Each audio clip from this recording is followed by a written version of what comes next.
Kyla, I can't believe that we're going to be seniors next year. Yeah, I can't wait until we use our senior privileges. I'm never going to eat lunch here again since I can drive now. I already scheduled my option period, so I can leave early. Since the year is wrapping up, the broadcast media students are really hard at work. Yeah, let's hear some news.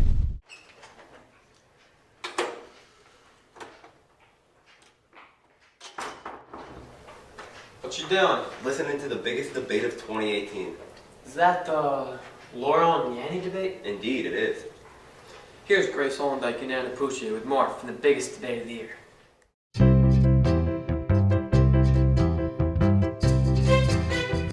Yanny and Laurel controversy is sweeping across the nation. Not only did we find the science behind the sounds, we asked people at our high school what they heard too. Laurel. Laurel. I actually can hear both. First time I heard it, I heard Yanny, and the second time I heard it, I heard Laurel. As you can see, the controversy has divided many people. I can believe it. It's so interesting yet aggravating to hear one sound and not the other. So what is the true reasoning behind hearing only Laurel or Yanny? So the section of the brain that we talk about in anatomy that deals with hearing is on your temporal lobe, which is on the side of your head right by where your ears are. It's called auditory cortex. The auditory cortex, which is located in the temporal lobe on the side of your brain, and also your ears, is what helps you perceive your sounds. Of course, your ears collect the sound, and then it goes through a bunch of, the sounds transmitted to three bones in your ear, and it goes to your inner ear, and there's hair cells in there. Those hair cells actually bend, and when they bend, it transmits sounds, it transmits nerve impulses to the brain. One thing it has to do with is how your brain perceives different sounds. You can actually either see someone speaking or see the words on a piece of paper. We perceive those sounds slightly differently than when you hear someone speaking over a phone. When the sound, without using the two names in advance, they hear something in between. It's called priming. Give someone a word or a hint, and they will base their next perception on that hint. Your age also determines what different frequencies you hear. If you are older, you don't hear higher frequencies as well as when you're younger. So that's why I think usually the younger students, it's easier for them to hear Yanny. If you're older, you'll usually hear Laurel first instead of Yanny. Not only is it your ears and brain, but the way the sound is presented contributes to what you hear. So speakers are, there are different qualities of speakers. You can have a really, really nice speaker that plays a lot more frequencies and overtones, as opposed to a speaker that could be less expensive, is not as well made, will play less frequencies. I don't know about you, but I definitely hear Laurel. No, it's Yanny for sure. Well, it doesn't really matter what we hear. All of the science presented shows us a really cool different way people can hear sounds. I agree, I learned so much from it. This is Grace Holendike And Anna Pucci. Thanks for watching!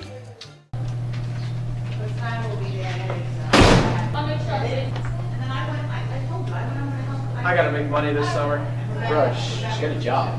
Yeah, it sounds like a good idea. I might do that. Since our parents don't want to buy us every little thing we need, getting a summer job will help us buy things we want while having the experience of having a job. Here's Pooja Parikh with a great story. Summer. It's that time of year again. Summer is just around the corner. Students have had a stressful year and cannot wait to relax over the summer. Many students have plans they are looking forward to, while others are ready for school to end. Have you thought about what you're doing this summer? I asked students to describe summer in one word. Extravagant. Relaxing. Fun. Sunny. People have signed up for jobs in town, are volunteering, traveling, or going to camp. To find out more about student summers, I have talked to some peers to see how they would be spending their summer. What are you going to be doing this summer? Sleepaway camp and working. Where will you be working? I'll be working at a community center nearby. Are you doing any jobs this summer? Yes. What is it? I'm going to be working as a counselor. What are you most excited for this summer? Sleeping.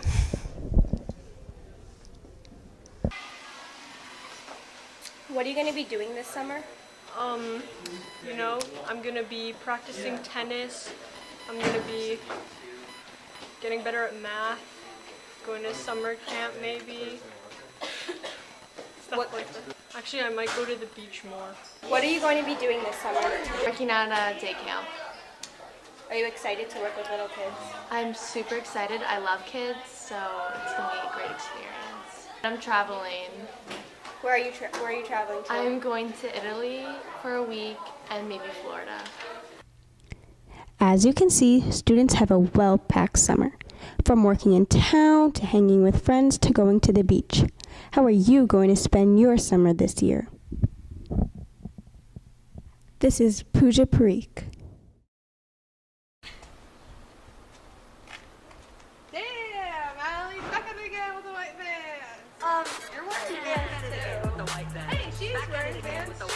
Yeah, I love my vans. Let's see what Riley Duncan and Liz Crowley have to say about the new trend of vans. For the past year and a half, there's been a new trend walking around the halls of GRHS. This trend has taken over the feet of both boys and girls. The trend we're talking about is the new Vans shoes. Simon Allen, a supervisor at the Vans store at the Garden State Mall, attributed the boom in the shoes to the A-list celebrities like the Kardashians starting to wear them. He said the day after they wore them, 100 more people walked through the store. The boys and why don't we wear them, if I'm being completely honest? Because they're nice and cheap and fashionable. They look pretty cool on because I like them and I like Vans because they're cool, they're sleek, make me look stylish, for the gram. Because they're really, I actually didn't buy my Vans. My friend bought them for me for a birthday gift. The shoes the Kardashians wore were classic black and white old school. According to the Vans website, it is the best-selling item in the store along with the white slip-on shoe. I'd say my favorite pair are the white slip-ons.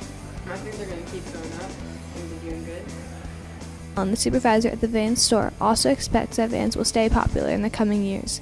This is partly due to the fact that people now are buying more than one pair. I already have two. I have the checkered ones and then I got these because I absolutely love them. And they're really comfy. I own my white lace-up, my black lace-up, and my checkered slip-ons and white slip-ons. As the shoes are becoming more popular, we can only wonder what will be the next step for the shoe brand.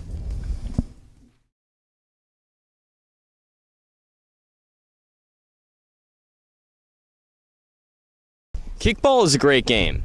When you have people to play it with you. When you combine fundraising with fun sports, you would expect people to race to sign up. Yeah, you would expect people to race to the sign-up sheets. But sometimes scheduling doesn't work out. That's what happened with our Relay for Life kickball tournament. Let's go to Danielle Pragdad and see what she has to say. Kick Out Cancer is the new fundraiser for Relay for Life at Glen Rock High School. This tournament was going to be held at Coleman School on the fields from 2 to 5 p.m. on June 2nd. Unfortunately, this was canceled due to the lack of teams that signed up.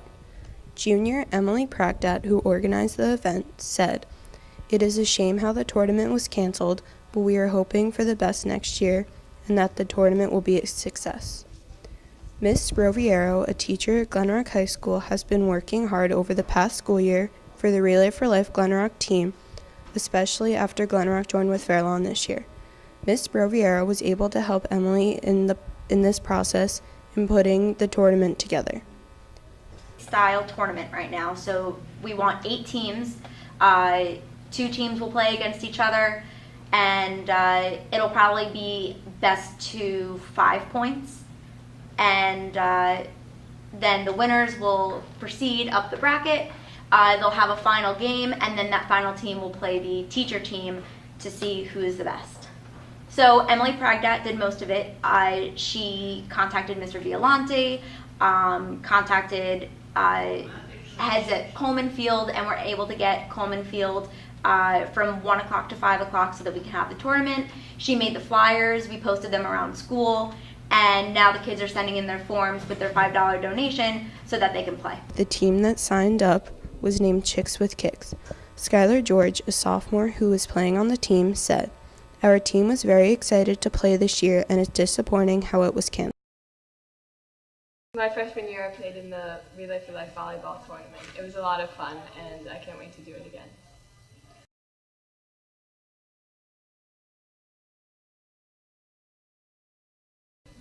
Yes, I think it's a really good idea. It's going to be a lot of fun when it actually works out.